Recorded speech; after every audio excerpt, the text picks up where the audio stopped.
बिल्कुल, तो यानी कि पहले जो उन्होंने डॉज भी पूरा स्टैब्लिश किया है, तो कहीं ना कहीं पहली कोशिश यही है कि अमेरिका के लोगों में जो नाराजगी थी, यहाँ पर एम्बेसडर त्रिपाठी के लोगों के अंदर जो ये था कि भाई हमारे सोल्जर्स वहाँ लड़ने क्यों जा रहे हैं, हमारा पैसा टैक्स पेयर की मनी जो है दूसरे की लड़ाई फंड करने में, दूसरे के बॉर्डर सेव करने में क्यों इस्तेमाल हो रही है, या हमारे पास नौकरी नहीं है। तो वो जो इश्यूज हैं वो एड्रेस करना ही अभी प्राइम फोकस होने वाला है सबसे पहले। जी, एक तो ये इशू तो एड्रेस करेंगे ही, और उन्होंने बता भी दिया कि अमेरिकन सोल्जर्स बाहर लड़ने नहीं जाएंगे। हाँ। और हम विदेशी बॉर्डर्स की रक्षा करने के बजाय अपने बॉर्डर्स की रक्षा करना हमारी प्राथमिकता है। दूसरी चीज़ की नौकरियों की जो कमी हो रही, तो उनमें उनको बैलेंस करना पड़ेगा कि एक और तो अमेरिका फर्स्ट, अमेरिकन फर्स्ट, की अमेरिकन को नौकरी दी जाए। दूसरी ओर अगर उतने अमेरिकन उतने काबिल नहीं हैं, क्योंकि अमेरिका में यूनिवर्सिटी एजुकेशन बहुत कम है, तो बाहर वालों को, इमिग्रेंट्स को, जो लीगल इमिग्रेंट्स हैं उनको आने दिया जाए। और इसीलिए बाद में देखिए वो अपने बयान से वो भी और एलन मस्क भी पलट गए। उन्होंने कहा कि नहीं, हम टैलेंट्स को तरजीह देंगे।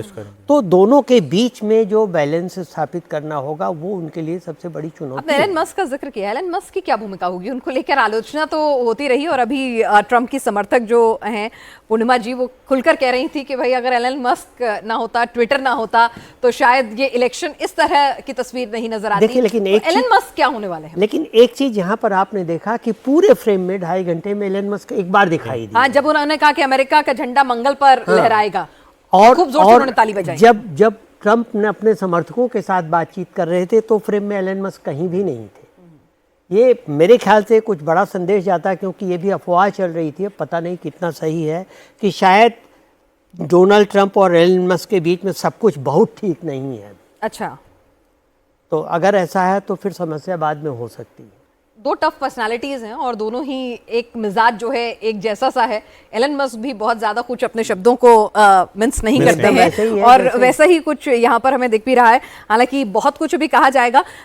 ये बात बिल्कुल सही कही है त्रिपाठी साहब ने कि स्टेज पर भी वो एक ही बार कैमरा उनकी तरफ गया है, और अभी जब सबका शुक्रिया अदा करे थे, जहां तक मैं सुन पाई थी, आप मुझे करेक्ट कीजिएगा, मैंने नहीं सुना मस्क का नाम। नहीं, हाँ, मस्क का नाम भी नहीं यार, वो थे वहाँ।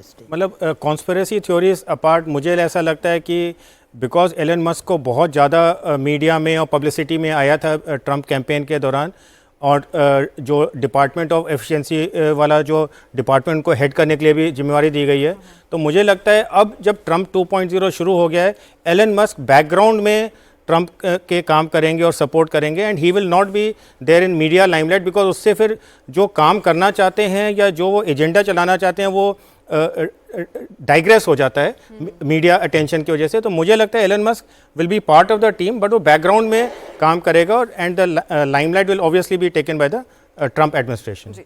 और यहाँ पर professor Amit Singh, illegal immigrants को लेकर उन्होंने टफ स्टैंड अपना दिखा भी दिया। पहले ही दिन उन्होंने बता दिया कि भाई बॉर्डर पर वो फोर्सेस भी भेजेंगे, जरूरत पड़ेगी, कैच एंड रिलीज और इमरजेंसी भी लगा दी है।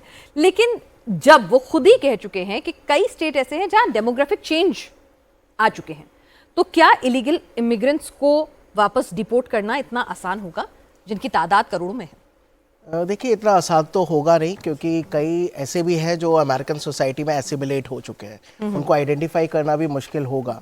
लेकिन मुझे लगता है कि अमेरिकन एडमिनिस्ट्रेशन इस बार काफ़ी बड़े लेवल पे उनको आइडेंटिफाई करने की कोशिश करेगा। एटलीस्ट इतना तो होगा कि आज से अब जो इलीगल इमिग्रेंट्स वहाँ घुसने का सोच रहे हैं उन पे लगाम लगेगी, तो वो इन्फ्लक्स आने वाले दिनों में कम हो जाएगा। और जो ऑलरेडी आ चुके हैं उनके अगर डॉक्यूमेंट्स या बाकी और चीज़ों में कहीं पे भी आइडेंटिफाई होते हैं, तो अमेरिका उनको आइडेंटिफाई भी करेगा और पूरी कोशिश करेगा कि वो जिस कंट्री से आए हैं वहाँ उनको वापस भेजा जाए। तो काम बहुत मुश्किल है, टेढ़ी खीर है, लेकिन कुछ हद तक अमेरिका करने की कोशिश करेगा, दिखाएगा तो जरूर कि ये मेरा एजेंडा था। 1.17 लाख से ज्यादा अवैध इमिग्रेंट वहां पर, जो एक ऑफिशियल डेटा है, हो सकता है आंकड़ा इससे भी ज्यादा हो, जो हमें तमाम रिसर्च में ये डेटा निकल कर आया, तो ये एक डेटा है वहां पर जो मीडिया में वहां के सर्कुलेट करता है। तो इतनी बड़ी तादाद में लोगों को डिपोर्ट करना, आइडेंटिफाई करना, फाइनेंशियली भी, सिस्टम के हिसाब से भी एक बहुत ही टाइम कंज्यूमिंग और एक्सपेंसिव अफेयर होगा। एक्सपेंसिव अफेयर तो होगा, लेकिन मुझे लगता है कि अमेरिकन सोसाइटी में आइडेंटिफाई करना उतना ज़्यादा मुश्किल नहीं होगा जैसा अगर हम इंडिया से कंपेयर करें, क्योंकि यहाँ पे भी एक अनऑफिशियल डेटा है कि 5 crore illegal Bangladeshis are residing here. लेकिन बांग्लादेशी हमारे और आपके जैसे ही नज़र आते हैं। तो इंडिया के लिए मुश्किल है, अमेरिका में थोड़ा सा इजी है कंपैरेटिवली। लेकिन यस, ये बात बिल्कुल सही है कि 1 करोड़ लोगों को आइडेंटिफाई करके वापस भेजना, क्या वो देश उनको वापस लेने को तैयार भी है, तो वो एक बड़ा इशू है। लेकिन यह है कि आने वाले दिनों में इलीगल इमिग्रेशन वहाँ रुक जाएगा, और जो लोग ओवर स्टे करते हैं या वीज़ा की जो प्रोविजंस हैं उसको थोड़ा सा वो टाइट करेंगे, जिससे आने वाले दिनों में अमेरिका की इकोनॉमी पे नेगेटिव इम्पैक्ट ना हो। जी, तो कोशिश उनकी पूरी रहेगी कि पॉजिटिवली इस पूरे एजेंडा को आगे बढ़ाया जाए। आतंकवाद, जी जी आप अपनी बात। इसमें जो मैंने पढ़ा था इस इमिग्रेशन पॉलिसी के लिए, वो 3 स्टेज में करने जा रहे हैं। पहला जो फोकस है वो है कि अब आज से कोई भी अगर इलीगल इमिग्रेंट आना चाहता है तो उसे पकड़ के वापस भेजा जाएगा। दूसरा उनका फोकस है कि इस समय जो डिटेंशन सेंटर्स में ऑलरेडी इलीगल इमिग्रेंट्स जो हैं पकड़े हुए हैं, मेरे ख्याल से मैंने जो पढ़ा था 45,000 या 47,000 इमिग्रेंट्स हैं इलीगल इमिग्रेंट, उनको पहले डिपोर्ट किया जाए। और जो मैंने रिपोर्ट पढ़ी थी जिसमें कि इकोनॉमिक एस्टिमेट लिखाया था, जैसे कि प्रोफेसर अमित ने बोला है, उसकी कॉस्ट बहुत ज़्यादा है। सो इवन 1 साल में अगर वो कहते हैं इन 45 या 47,000 इमिग्रेंट्स को डिपोर्ट किया जा सके और उनकी कंट्रीज़ उनको ले लें तो ही बहुत बड़ा होगा। साइमल्टेनियसली वो कह रहे हैं कि भाई हाँ, विद इन दी सोसाइटी जो इलीगल इमिग्रेंट्स हैं जो आके बस गए हैं उनको आइडेंटिफाई किया जाएगा और उनको लिए मैकेनिज्म्स बनाए जाएंगे। बट मुझे लगता है थर्ड फेज़ वाला थोड़ा पेचीदा होगा और कर पाएंगे या नहीं कर पाएंगे। बट फर्स्ट 2 फेजेस 100% ये ट्रंप एडमिनिस्ट्रेशन करेगा, कैच एंड रिलीज और डिटेंशन सेंटर्स वालों को वापस अपने देश। चलिए, और इस बीच अभी मैं एक आर्टिकल देख रही थी कि ऐसा नहीं है ट्रंप और एलन मस्क के बीच में, त्रिपाठी साहब, सब कुछ ठीक ठाक है। कल उन्होंने अपनी जो प्री ओथ जो सेरेमनी थी उसके अंदर जो रैली थी उसमें बुलाया था, उनको स्टेज पर भी बुलाया था, अपने बेटे के साथ भी वो मौजूद थे, तो ऑल इज वेल।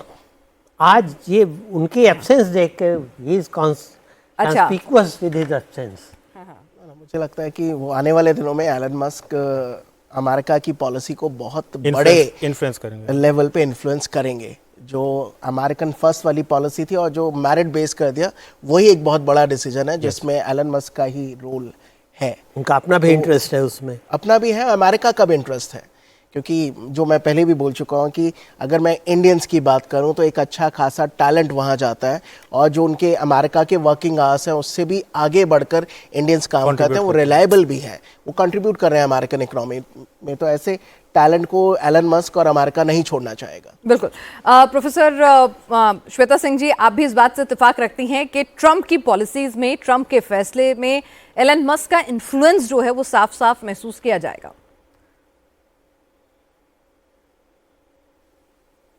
जी, मैं बिल्कुल इस बात से सहमत हूँ, और जैसे मैं कुछ देर पहले भी बोल रही थी कि हमें देखना पड़ेगा कि अब जो है वो nature of bureaucracy in America would change. और अगर हम nature of bureaucracy in America को चेंज कर रहे हैं, जो ट्रिम भी हो रही है, तो उसमें जैसे for instance trimming down of governance mechanisms, उसमें मस्क का बहुत इंपॉर्टेंट रोल रहेगा। Capital is an important element on any policy translation जो होगा, तो Musk definitely is here to stay. Musk would be a key influencer. अब उसके क्या क्या और रैमिफिकेशंस होंगे वो हमें gradually wait, as I said, will have to wait and watch for it.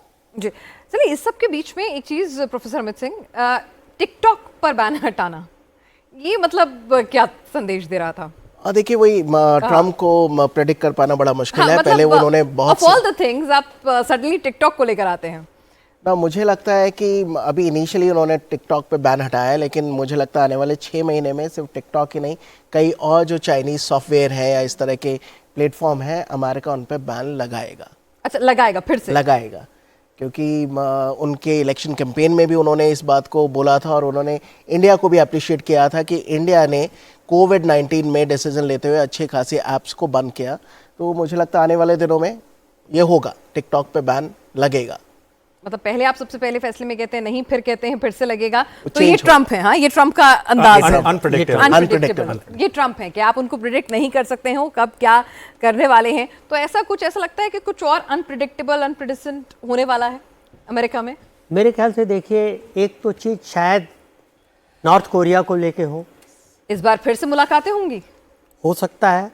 क्योंकि अगर ट्रंप पुतिन के साथ अपनी दोस्ती का दम भरते हैं तो फिर हो सकता है नॉर्थ कोरिया को लेके हो, और चीन को एक अलग करने की कोशिश हो।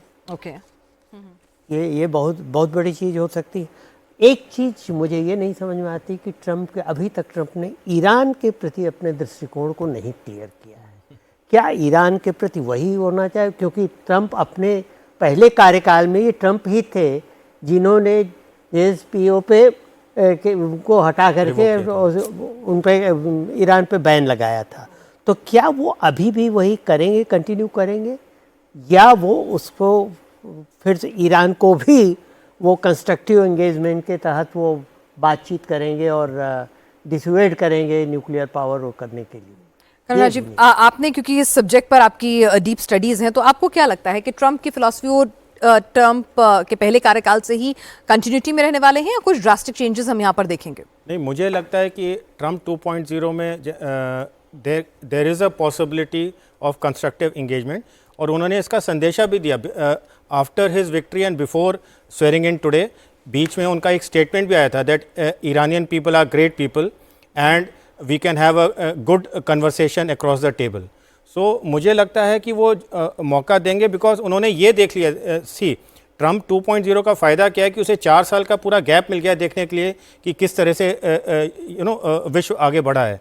तो ट्रंप ने ये देख लिया कि मैक्सिमम प्रेशर पॉलिसी जो ईरान के ऊपर लगाई थी उसका ज़्यादा जो है इफ़ेक्ट, जैसा वो इफ़ेक्ट चाहते थे कि ईरान बिल्कुल कैप्चुलेट कर जाएगा, रजीम उनकी खतरे में आ जाएगी, वो हुआ नहीं। Iran has still survived. तो ट्रंप को अभी ये देखना है कि भाई मैक्सिमम प्रेशर पॉलिसी 2.0 करना है या ईरान को एक मौका देना है। और इसमें जो अहम भूमिका होगी apart from Trump and Iran will be the भूमिका ऑफ इज़राइल, कि इज़राइल कितना उस पाथ पे चलना चाहता है जिसमें कि ट्रंप और या यूएस और ईरान को वो एक कंस्ट्रक्टिव इंगेजमेंट में शामिल होने का जिसे कहते हैं कि एक फैसिलिटेट करे या उसको अपोज करे। तो इज़राइल का रोल इसमें बहुत अहम होने वाला है अगर यूएस और ट्रंप चाहते हैं कि ईरान को एक मौका दिया जाए टुवर्ड्स कंस्ट्रक्टिव इंगेजमेंट। इस बीच जब इजराइल का जिक्र चला है तो जो बंधकों की रिहाई का मामला था, बाइडेन के टेन्योर में भी वो, हालांकि उसका क्रेडिट वो भी अभी भी लेना चाहते हैं, बाइडेन का जो रिजीम था, बातचीत चल रही थी, सब कुछ हो रहा था, तो ऐसा क्या हुआ कि जब ट्रंप आते हैं तो ये एग्जीक्यूट होता हुआ हमें ग्राउंड पर दिख गया, बाइडेन के कार्यकाल में अटका रहा? देखिए, क्योंकि ये कहा जाता है कि ट्रंप ने जो पॉलिसीज़ डिक्लेयर की थी, जो ये कहा था कि हम दूसरे देशों की लड़ाई खुद नहीं लड़ेंगे जी, और ट्रंप जितने मुंहफट माने जाते हैं, जितने स्पष्ट माने जाते हैं, उसको देखते हुए ये लगा कि ज़रूर ही जल्दी ही ये समझौता हो जाएगा। हालांकि देखिए, पिछले 1 साल से अमेरिका, कतर, हमास, इज़राइल और इजिप्ट, ये पांचों के बीच में ये वार्तालाप चल रही थी, लेकिन अभी तक हो नहीं पाया था। मुझे ये लगता है कि शायद धमकी दे दी थी कि भाई हेल जो है वो बरसेगा सबके ऊपर, मतलब तो उन्होंने तो कह दिया था कि देखो भाई, और सबको लगता है कि ट्रंप है, कुछ भी कर सकता है, क्योंकि हमास को तो उन्होंने सीधे सीधे धमकी दे ही दी थी। और मुझे लगता है कि इजराइल को भी लगा होगा कि कहाँ तक वो हथियार लेके या अमेरिका का सपोर्ट लेके, क्योंकि नेतन्याहू के खिलाफ वहाँ भी नेतन्याहू की पॉपुलैरिटी रेटिंग गिरती जा रही थी। तो इसलिए एक एग्जिट का, एक निकलने का रास्ता, बचाव का रास्ता दोनों पक्षों को चाहिए था और अमेरिका को भी चाहिए था, जो कि ट्रंप के आने ने आसान कर दिया। ट्रंप के जो भाषण में, जो उनकी विक्ट्री स्पीच के बाद, ये ओथ सेरेमनी के बाद जो उनकी मेडन स्पीच थी, उसमें जो अहम बातें हैं उस पर टेररिज्म को लेकर भी, हालांकि उन्होंने ड्रग्स को लेकर भी कहा कि कोई भी अगर ड्रग कार्टेल होगा तो उसको भी एक टेररिज्म की इक्विवेलेंट ट्रीट किया जाएगा। टेररिज्म को लेकर हम ट्रंप रजीम में किस तरह का स्टैंड हम देख सकते हैं? क्योंकि कई बार अमेरिका के लिए कहा जाता है कि वो टेररिज्म में फ़र्क करता है, गुड टेररिज्म, बैड टेररिज्म, वहीं का कॉन्सेप्ट है। वो अफगानिस्तान को लेकर उनकी नीति थी, गुड तालिबान और बैड तालिबान, लेकिन मुझे लगता है ट्रंप की नीति बिल्कुल अलग है, जो वो इस्लामिक कट्टरता के खिलाफ है। जो अभी इजराइल और हमास की भी बात हुई कि उन्होंने हमास को खास तौर पे धमका दिया था, और इसी वजह से हमास को भी लगा कि अगर ट्रंप आ जाता है तो अमेरिका कुछ हार्ड स्टैंड ले सकता है। देन इजराइल का जो मेरा मानना है कि उनके जो स्ट्रैटेजिक इंटरेस्ट थे उन्होंने पिछले 1 साल के युद्ध में पूरे कर लिए हैं, इस वजह से भी वो समझौते के लिए राजी हो गए, क्योंकि नेतन्याहू इस पूरे वॉर का क्रेडिट खुद ही लेना चाहते हैं। वो नहीं चाहते कि अमेरिका का इन्वॉल्वमेंट आए और उसके बाद हम लोग कुछ करें। प्लस क्योंकि ट्रंप हैं और उनका जो पूरा स्टैंड रहा है रेडिकल इस्लाम को लेके, तो मुझे लगता है आने वाले दिनों में क्योंकि इजराइल भी चाहता है कि ईरान में एक लिबरल रेजीम आए, ट्रंप भी चाहते हैं कि रेडिकल इस्लाम ज़्यादा फले फूले ना, तो वो कोशिश करेंगे इजराइल और अमेरिका मिलके कि ईरान का ओरिएंटेशन चेंज हो, क्योंकि वहाँ पे भी जिस प्रकार से जो कुछ कुछ मूवमेंट हुए हिजाब को लेके और बाकी सारी चीज़ों को लेके, तो हो सकता है कि अमेरिका उन सारी चीज़ों को ध्यान में रखते हुए कोशिश करे कि एक रेजिम चेंज की तरफ ईरान जाए, क्योंकि ईरान ने इस पूरे युद्ध में जिस तरह से हूतीस को और हिजबुल्लाह को मदद की है और इनडायरेक्टली और डायरेक्टली इस युद्ध में पूरा साथ दिया है हमास का, तो उसको लेके भी ट्रंप उतने खुश नहीं है। तो मुझे लगता है जो पूरा एक नेक्सस है ग्लोबल इस्लाम या इस्लामिक आतंकवाद को लेके, उनका रुख कड़ा रहेगा। वो कोशिश करेंगे कि लिबरल रेजीम के माध्यम से वो अपने नेशनल इंटरेस्ट को फुलफिल कर पाएं और उसी के माध्यम से शायद वो पीस लाने की बात भी कर सकते हैं।